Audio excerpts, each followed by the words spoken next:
حضرت معاذ بن جبل رضی اللہ عنہ بیان کرتے ہیں، ایک روز رسول پاک صلی اللہ علیہ وآلہ وسلم ہمیں نماز فجر پڑھانے کے لیے تشریف نہ لائے۔ قریب تھا کہ ہم سورج طلوع ہونے کا مشاہدہ کر لیتے، پھر آپ بہت تیزی سے تشریف لائے، چنانچہ نماز کے لیے اقامت کہی گئی۔ رسول پاک صلی اللہ علیہ وسلم نے اختصار کے ساتھ نماز پڑھائی، اور جب آپ صلی اللہ علیہ وسلم نے سلام پھیرا تو بلند آواز میں فرمایا، اپنی جگہوں پر ایسے ہی بیٹھے رہو۔ پھر آپ صلی اللہ علیہ وسلم ہماری طرف متوجہ ہوئے۔ رسول پاک نے ارشاد فرمایا، میں ابھی تمہیں بتاتا ہوں کہ میں تمہیں نماز پڑھانے کے لیے کیوں نہیں آیا۔ میں رات کو بیدار ہوا، وضو کیا، اور جس قدر مقدر میں تھا میں نے نماز پڑھی۔ مجھے نماز میں اونگ آ گئی، تب میں نے اپنے رب تبارک و تعالیٰ کو بہترین صورت میں دیکھا۔ اللہ تعالیٰ نے فرمایا، محمد، میں نے عرض کیا، میرے رب حاضر ہوں۔ فرمایا، فرشتے کس چیز کے بارے میں بحث و مباحثہ کر رہے ہیں؟ میں نے عرض کیا، میں نہیں جانتا۔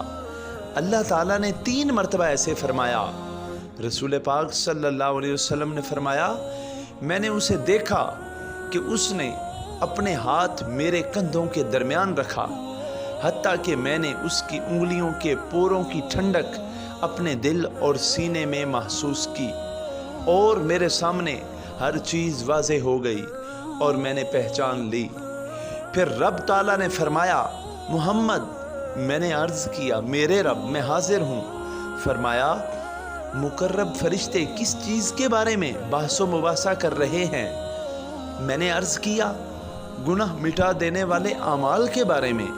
فرمایا، وہ کیا ہیں؟ میں نے عرض کیا، با جماعت نماز پڑھنے کے لیے چل کر جانا، اور نماز کے بعد مساجد میں بیٹھے رہنا، ناگواری کے باوجود اچھی طرح وضو کرنا۔ فرمایا، پھر وہ کس چیز کے بارے میں بحث کر رہے ہیں؟ میں نے عرض کیا، درجات کے بارے میں۔ فرمایا، وہ کیا ہیں؟ میں نے عرض کیا، کھانا کھلانا، نرمی سے بات کرنا، اور جب لوگ سو رہے ہوں نماز تہجد پڑھنا۔ فرمایا، کچھ مانگ لیں۔ آپ صلی اللہ علیہ وسلم نے فرمایا، میں نے عرض کیا، اے اللہ، تجھ سے نیک اعمال بجا لانے، برے کام سے بچنے اور مساکین سے محبت کرنے کی توفیق مانگتا ہوں، اور یہ کہ تو مجھے بخش دے اور مجھ پر رحم فرما، اور جب تو کسی قوم کو فتنے سے دوچار کرنا چاہے تو مجھے اس میں مبتلا کیے بغیر فوت کر دینا۔